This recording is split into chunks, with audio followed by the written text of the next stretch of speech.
خاوتنا كي تشرو مقنين خلوي سوفات جديد، يعني ما تعرفوش واش تمدولو ياكل وكيفاش تصوفوه. اليكم الطريقه هذه.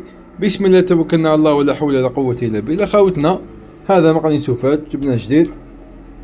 واش لازم لك تمدلو؟ الحاجه الاولى تمدلو لي زاسيد، لاسيد الاورغانيك. فهمتوا خاوتنا؟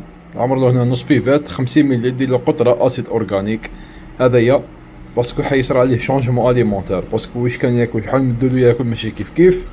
الحاجه الثانيه مدلو ميلونج يكون فيه بزاف لي غران، كلهم مخلطين لي غران، كيما كاين دو سوبرام، عندك البيريا، غرانديجان، زراعة الكيف. فهمتوا خاوتنا؟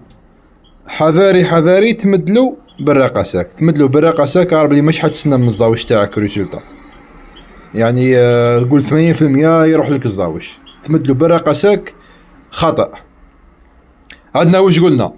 ميلونج، عندنا اسيد اورغانيك، راكم تشوفوا.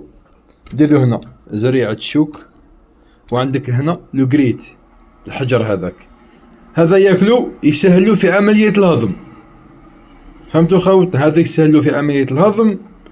وحطوه في الدفا وغطيه كيما هاكا تشوفوا خاوتنا. ها حطوه في الدفا بلاصة كالم هاكايا. المهم كما قلت لكم، اسوس خفيفة ظريفة خاوتي.